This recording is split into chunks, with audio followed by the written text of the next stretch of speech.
মেমারিতে তৃণমূল কংগ্রেসের সাংবাদিক বৈঠক, প্রার্থী রাসবিহারী হালদারকে নিয়ে ঐক্যের বার্তা। গতকাল তৃণমূল কংগ্রেসের পক্ষ থেকে বিধানসভা নির্বাচনের প্রার্থী নির্বাচন করা হয়েছে। সেই তালিকায় মেমারি বিধানসভা কেন্দ্র থেকে রাসবিহারী হালদারকে প্রার্থী হিসেবে বেছে নেওয়া হয়েছে। প্রার্থী ঘোষণা হওয়ার পরই রাসবিহারী হালদার মেমারিতে এসে তৃণমূল কংগ্রেসের সমস্ত দলীয় নেতৃত্বদের সঙ্গে দেখা করেন, আলোচনা করেন এবং দলীয় কর্মীদের সঙ্গে মিছিলে অংশগ্রহণ করেন। মেমারি বিধানসভায় রাসবিহারী হালদারকে প্রার্থী হিসেবে পেয়ে এলাকার সকল তৃণমূল কংগ্রেস নেতৃত্ব এবং কর্মীরা খুশি বলে জানা যায়। এই ধারাবাহিকতায় আজ মেমারি ১ নম্বর ব্লক সভাপতির পক্ষ থেকে মেমারি ১ নম্বর ব্লক সভাপতি কার্যালয়ে প্রার্থী রাসবিহারী হালদারকে নিয়ে একটি সাংবাদিক বৈঠকের আয়োজন করা হয়। উপস্থিত ছিলেন মেমারি ১ নম্বর ব্লক সভাপতি নিত্যানন্দ ব্যানার্জি সহ আরও অন্যান্য দলীয় নেতৃত্ব। এদিন সাংবাদিক বৈঠকে নিত্যানন্দ ব্যানার্জি বলেন, দলের টিকিট সবাই পেতে চায় এবং টিকিট পেয়ে জয়ী হয়ে বিধায়ক হয়ে জনগণের উন্নয়নের জন্য কাজ করতে চায়, কিন্তু দলের পক্ষ থেকে সকলকে টিকিট দেওয়া সম্ভব নয়, তাই একজনকেই মনোনীত করা হয়। মেমারি বিধানসভায় রাসবিহারী হালদার টিকিট পেয়েছেন, এতে আমরা খুশি এবং আগামী দিনে আমরা সবাই একত্রিত হয়ে কাজ করব।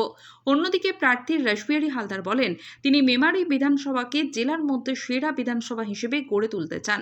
এলাকার মানুষ তাকে পাশে থেকে ভোট দিয়ে জয়ী করলে রাস্তাঘাট, ব্রিজ, শিক্ষাসহ এলাকার বিভিন্ন সমস্যার সমাধান করার জন্য তিনি কাজ করবেন বলে আশ্বাস দেন। সাংবাদিক বৈঠকে সাংবাদিকদের পক্ষ থেকে একাধিক প্রশ্ন করা হয়, যার উত্তরে তিনি উন্নয়নের প্রতিশ্রুতি দেন এবং সকলের সহযোগিতা কামনা করেন। মৃত্যুঞ্জয় যশের রিপোর্ট, MBS নিউজ।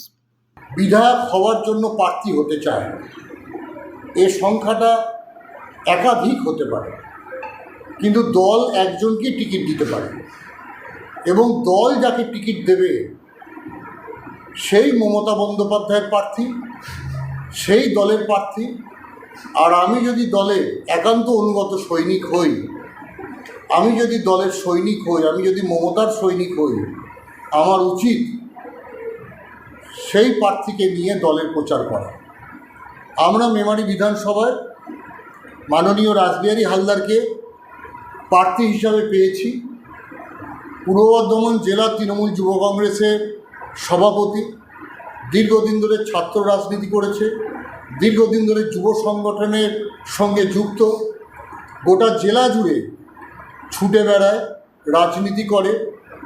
মেমারি বিধানসভাতে তাকে দল প্রার্থী করেছে। আমি মেমারি ১ নম্বর ব্লক তৃণমূল কংগ্রেসের সভাপতি হিসাবে আমি জানি মেমারি বিধানসভায় ২৮৫টি বুথ আছে, তার মধ্যে ২০৮টি বুথ মেমারি ১ নম্বর ব্লকে।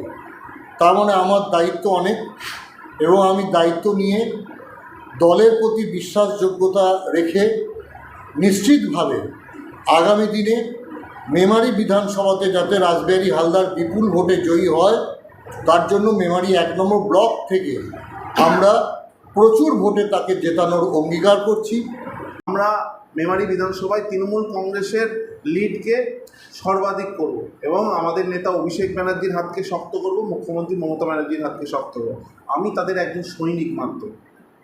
আমাকে ভোট দিয়ে জয়যুক্ত করুন এবং আমাদের নেত্রীর হাতকে শক্ত করুন, আমাদের নেতা অভিষেক ব্যানার্জির হাতকে শক্ত। এটাই আমার বক্তব্য। সবাই পাশে থাকুন এবং এখানে সবাই একযোগে কাজ করছে। আমরা মেমারির সকল মানুষ আপনারা পাশে থাকুন এবং আমাদের মুখ্যমন্ত্রীর হাতকে শক্ত করুন, আমাদের নেতা অভিষেক ব্যানার্জির হাতকে।